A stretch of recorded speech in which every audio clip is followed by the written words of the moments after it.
Hello friend, busy mom learning centre में आपका स्वागत है। तो फ्रेंड, अक्सर क्या होता है हमारे डस्टबिन में हम यूज़ करते करते इसमें काफ़ी स्मेल आने लगती है और इसमें कीड़े मकोड़े पनपने लगते हैं। तो इसमें हम इसकी बदबू दूर करने के लिए और कीड़े मकोड़ों को दूर करने के लिए यहाँ पर हम ऐड कर देंगे इसमें 1 चम्मच बेकिंग सोडा और उसके साथ ही साथ हम इसमें एक लगा देंगे पॉलीथीन।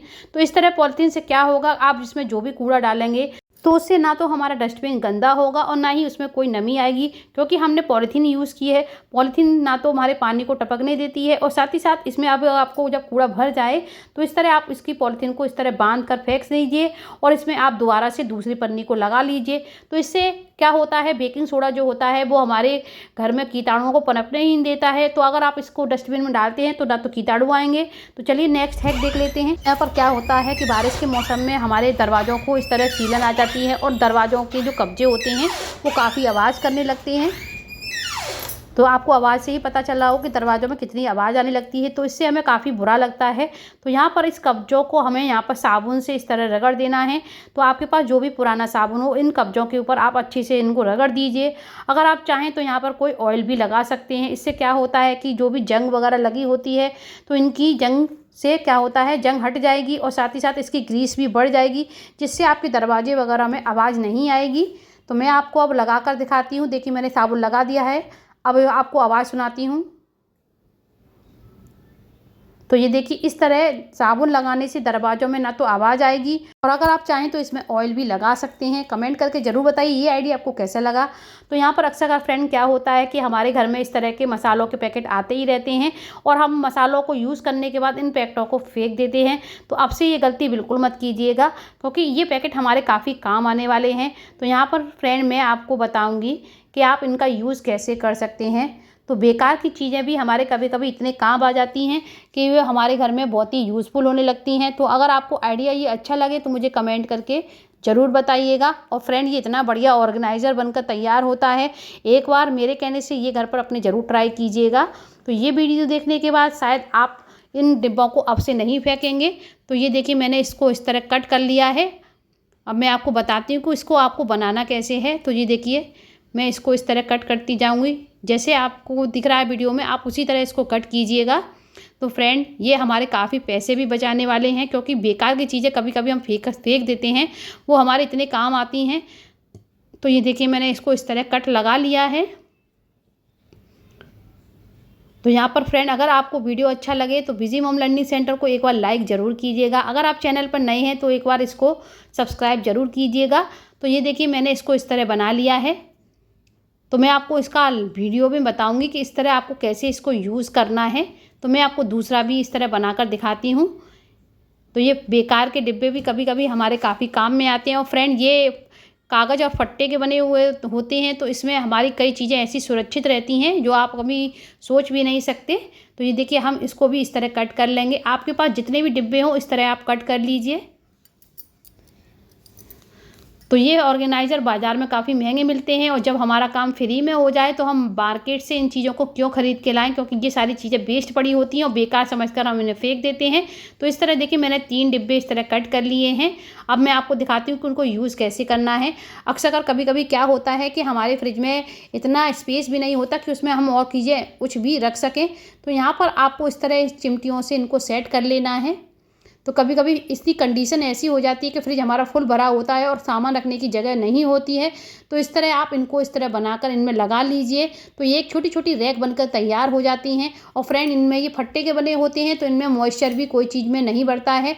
आप चाहें तो इनमें अपने धनिया, जैसे हरी मिर्ची है, हरी कोई सब्जी है, छोटी छोटी जो चीज़ें होती हैं इनमें रख सकते हैं। और चाहें तो आप इसमें और भी कोई चीज़ें, जैसे अपनी लिपस्टिक वगैरह हैं, छोटी छोटी चीज़ें होती हैं, वो भी इनमें रख सकते हैं। तो देखिए, मैंने तीनों चीज़ों में इस तरह, एक में नींबू, एक में हरा धनिया और एक में हरी मिर्च इस तरह सेट कर दिए है। तो ये थोड़ी थोड़ी चीज़ें भी हमारे जगह को काफ़ी काम की बना देती हैं। तो इस तरह आप अपने घर में भी इस तरह का आइडिया ज़रूर से यूज़ कीजिएगा, क्योंकि ये छोटे छोटे ऑर्गेनाइज़र बनकर हमारे फ्रिज में काफ़ी जगह बना देते हैं।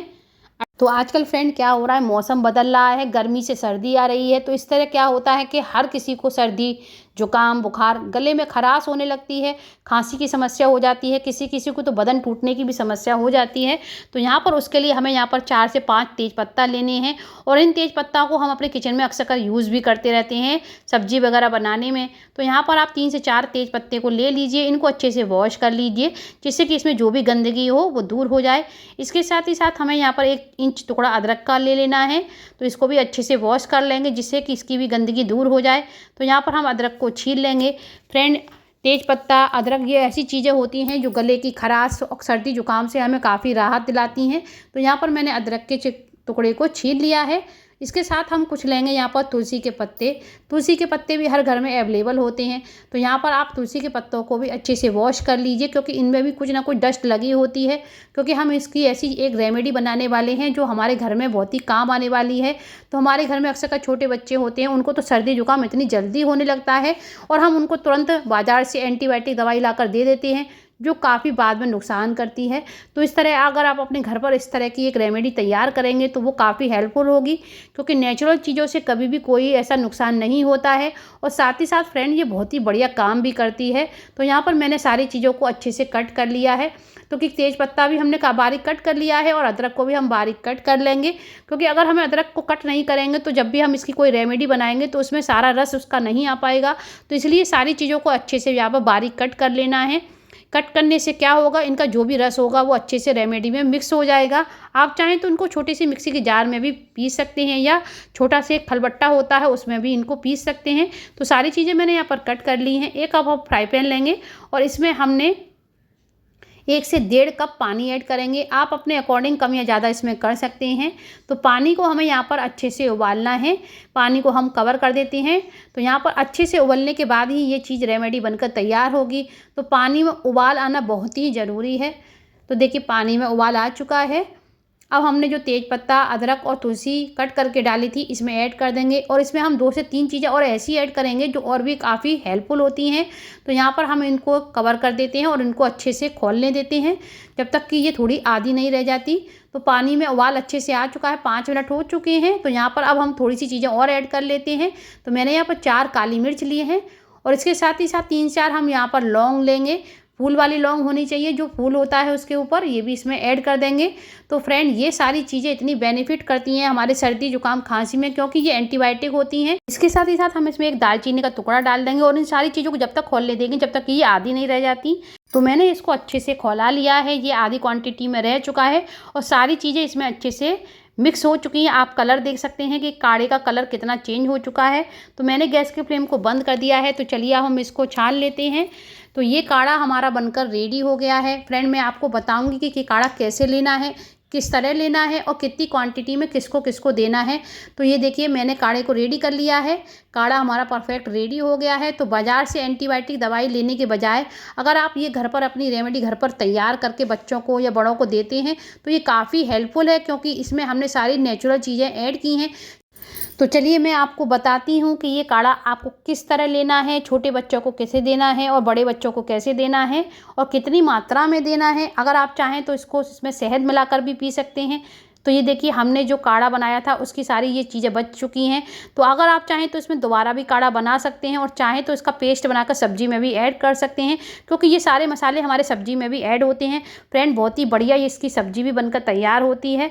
तो यहाँ पर अब मैं आपको बताती हूँ कि छोटे बच्चों को आप कैसे दे सकते हैं। तो 1 से 2 साल के बच्चे हैं तो आप एक कटोरी में 2 से 3 चम्मच इसको ले लीजिए और उसमें आप शहद ऐड कर दीजिए 1 से 1.5 चम्मच और आप दिन में 2 बार बच्चों को ये काढ़ा दीजिए। और अगर आप बड़े हैं तो आप इसको 5 से 6 चम्मच दिन में 2 या 3 बार ले सकते हैं। शहद डाल के भी ले सकते हैं और चाहें तो इसमें थोड़ा सा चुटकी भर सेंधा नमक भी डालकर दे सकते हैं। चलिए नेक्स्ट हैक देख लेते हैं। अक्सर क्या होता है, हम घर में जब भी मिर्च वगैरह पीसते हैं तो मिर्च पीसने में हमें बड़ी घबराहट होती है, क्योंकि उसमें क्या होता है कि उसमें से भस निकलती है और हमारे पूरे शरीर में इसकी जलन पड़ने लगती है। तो ऐसा क्या करें कि मिर्च पीसने में हमारे शरीर पे भस बिल्कुल ना आए, हमारे शरीर में मिर्ची बिल्कुल ना लगे।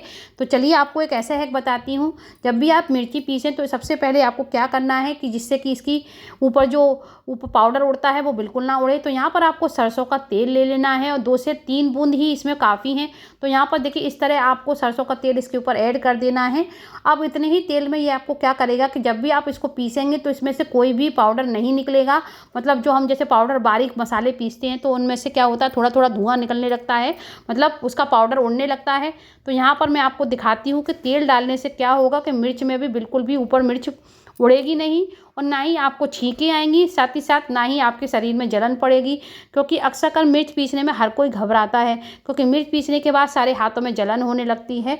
तो यहाँ पर मैं आपको दिखाती हूँ कि देखिए मैंने मिर्च पीसी है, उसके में बिल्कुल भी हाथों में आपकी जलन नहीं होगी।